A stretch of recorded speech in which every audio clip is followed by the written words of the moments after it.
पहले अस्पताल में पिस्टल लेकर घुस जाना, वहां पर कट्टा लहराना और उसके बाद पटना के जदयू कार्यालय में जब पत्रकार विधायक गोपाल मंडल से यह सवाल करते हैं कि आप पिस्टल लेकर अस्पताल में कैसे घुस गए, तो उसके बाद गोपाल मंडल जो है वो पत्रकारों को भद्दी भद्दी गालियां देने लगते हैं। और अब जब ललन सिंह से यह सवाल किया जाता है कि आपकी पार्टी के विधायक इस तरीके का बर्ताव कर रहे हैं, तो ललन सिंह अपना पल्ला झाड़ लेते हैं और कहते हैं कि जाके विधायक जी से आप बात कीजिए। यानी कुल मिला जुलाकर जदयू के जो विधायक हैं गोपालपुर से गोपाल मंडल, उनकी बदतमीजी जो है वो बार बार सामने आती रही है और अब ये मामला तूल पकड़ने लगा है। खासकर पत्रकारों के साथ गाली गलौज का जो मामला है वो अब तूल पकड़ रहा है। बिहार बीजेपी ने साफ कहा है कि जब सैया भाई कोतवाल तो डर काहे का, बीजेपी ये बात उठा रही है। बीजेपी के तमाम नेता ये बात पर चर्चा कर रहे हैं, बयान दे रहे हैं कि इसमें नीतीश कुमार का सह प्राप्त है। गिरिराज सिंह की बात करें तो गिरिराज सिंह ने कहा कि ये जंगल राज पार्ट 2 है और इसके लिए नीतीश कुमार जिम्मेदार हैं। उन्होंने कहा कि उनकी सह पर यानी नीतीश कुमार की सह पर गोपाल मंडल यह सब कर रहे हैं। बिहार में जंगल राज पार्ट 2 सुपर आ गया है। लालू यादव और राबड़ी देवी के राज में ऐसा होते रहा है, ये कोई नई बात नहीं है। गिरिराज सिंह ने कहा कि एक कहावत का हवाला देते हुए उन्होंने कहा कि जब सैया भाई कोतवाल तो डर काहे का, यानी बिहार में सरकार जो है वो जदयू और राजद की है।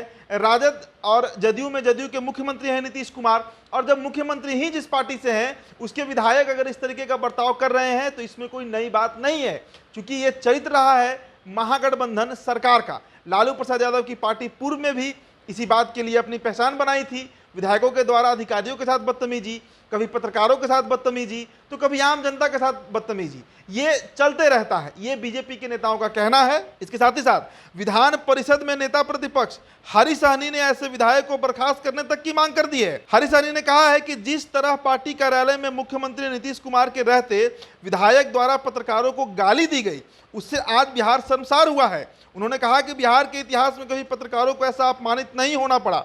सबसे आश्चर्य की बात है कि इसके लिए न अभी तक मुख्यमंत्री और ना ही तो पार्टी के जो राष्ट्रीय अध्यक्ष हैं ललन सिंह, किसी ने भी गोपाल मंडल पर कोई एक्शन नहीं लिया, और एक्शन तो दूर, अभी तक गोपाल मंडल से इसको लेकर चर्चा भी नहीं की गई है। तो इस्तीफा मांगना बहुत दूर की बात है। तो जो पत्रकारों के साथ जिस तरीके से पेश आए गोपाल मंडल, लेकिन पत्रकारों ने अपना आपा नहीं खोया। उन्होंने लगातार ये सवाल करते रहा कि सर आप अस्पताल में पिस्टल लेकर कैसे चले गए थे। इस पर गोपाल मंडल पलटकर ये बात कह देते हैं कि अभी क्या, हम आगे भी ऐसा करेंगे, जिसको जो करना है कर ले और करके देख ले कि मेरा क्या बिगाड़ सकता है। इसके साथ ही साथ जब पत्रकारों ने उनका पीछा करते हैं तो पत्रकारों को वो गाली बक देते हैं।